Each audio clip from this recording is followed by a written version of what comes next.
Madame la Présidente, Mesdames, Messieurs les ambassadeurs, Madame la représentante du secrétaire général, Monsieur le ministre, je voudrais tout d'abord exprimer mes plus vifs remerciements à la Présidente pour avoir bien voulu organiser cette réunion d'information sur la situation en Haïti et d'avoir accepté que le gouvernement haïtien puisse y participer.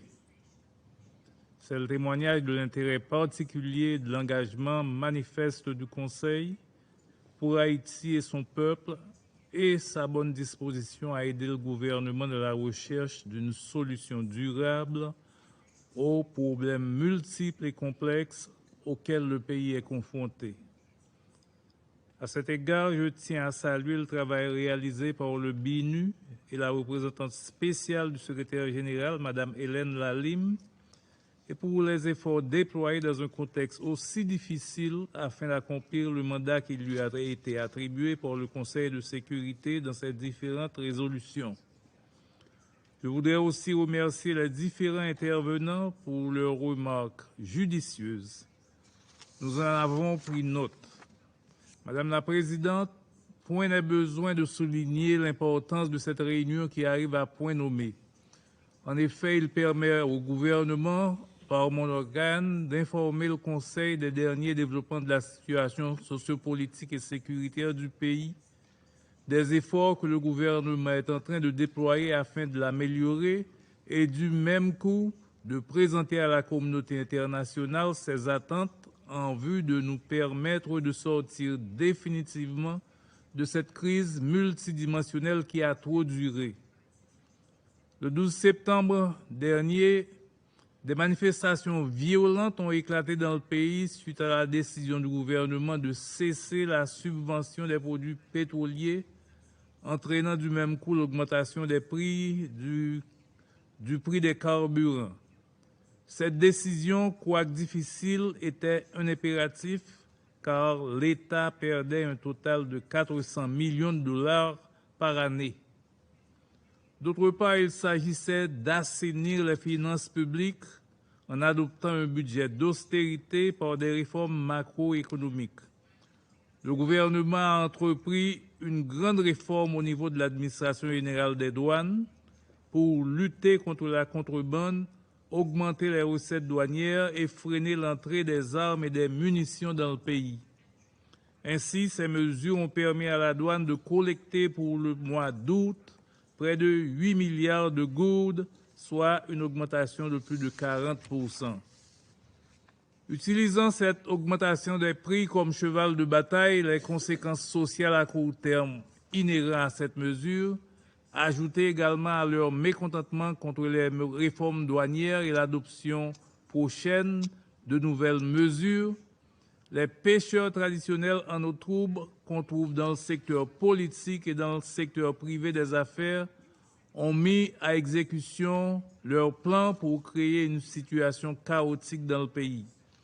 Ils ont utilisé les gangs lourdement armés pour paralyser le fonctionnement de tous les départements géographiques du pays, en bloquant les principales artères de la capitale et des villes de province, en pillant et brûlant des édifices publics comme des tribunaux de paix, des centres carcéraux, des entreprises du secteur privé, des locaux de certaines banques commerciales et des entrepôts des organisations internationales comme le Programme alimentaire mondial, l'UNOPS, l'UNICEF, Caritas. Plus d'une vingtaine d'écoles ont été saccagées et pillées dans le département de l'Artibonite. Face à la brutale détérioration de la situation, le gouvernement s'est attelé à rétablir la sécurité dans le pays, susceptible de garantir la reprise des activités économiques. Je suis en mesure d'annoncer qu'à l'exception de quelques cas isolés, la situation est globalement sous contrôle et le calme est revenu dans plusieurs parties du pays. C'est l'occasion de féliciter le professionnalisme de la PNH, la police nationale, qui a su reprendre le contrôle de la situation et limiter les dégâts face à des gangs mieux armés et mieux équipés.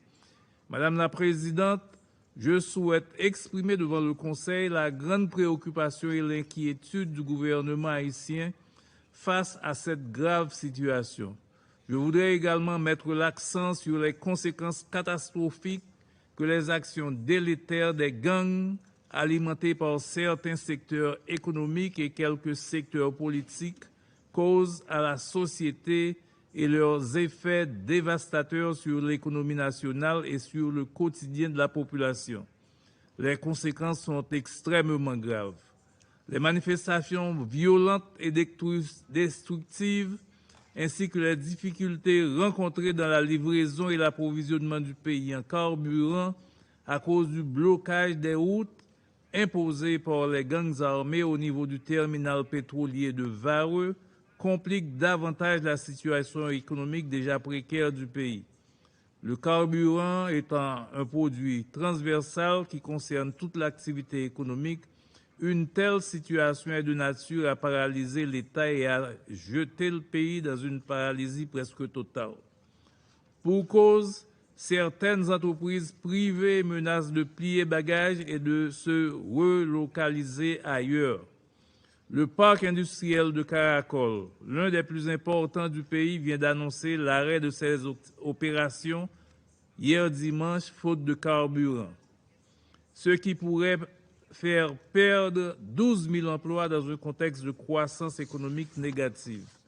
De plus, la fermeture de certains hôpitaux est enregistrée faute d'approvisionnement en carburant et la réouverture des classes déjà reportée au 3 octobre prochain reste hypothétique. Face à l'aggravation de l'insécurité, il nous faut un accompagnement très robuste de la communauté internationale pour soutenir la PNH dans sa lutte contre les bandes armées. L'appel lancé par le secrétaire général de l'Organisation des Nations Unies va dans le bon sens et mérite d'être approfondi. C'est aussi l'occasion d'inviter d'autres partenaires à œuvrer davantage. Dans cet ordre d'idées, nous remercions les initiateurs de la réunion organisée le 23 septembre dernier sur le Basket Fund, ainsi que les États qui ont fait des annonces de contribution en vue de supporter le travail de la PNH. Pour faire face à ces actions de terrorisme, le gouvernement mise beaucoup sur la collaboration de la communauté internationale. Il nous faut barrer la route à ces fauteurs de troubles, ces promoteurs de la violence qui profitent de l'instabilité chronique d'Haïti pour s'enrichir dans la contrebande, le trafic de la drogue, des armes et des munitions. Dans ce contexte, les auteurs directs et intellectuels des actes criminels et terroristes, notamment ceux perpétrés ces derniers jours, seront réprimés avec la dernière rigueur par la PNH et déférés par devant la justice haïtienne. Nous saluons également la décision de certains pays d'envisager d'imposer des sanctions à l'égard de ceux et celles qui participent d'une façon ou d'une autre aux activités criminelles d'insécurité dans le pays. Il s'agit d'un grand pas dans la bonne direction pour en finir avec le phénomène de l'insécurité dans le pays.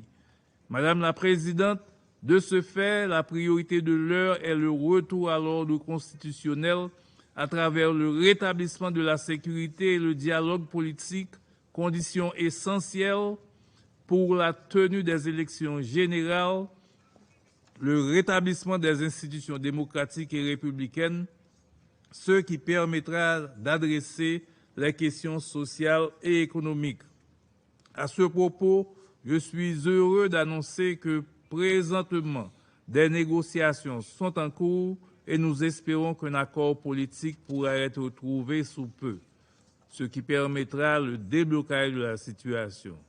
Le Premier ministre n'a jamais ménagé ses efforts et est toujours resté ouvert pour poursuivre le dialogue, seul moyen de résoudre la crise politique.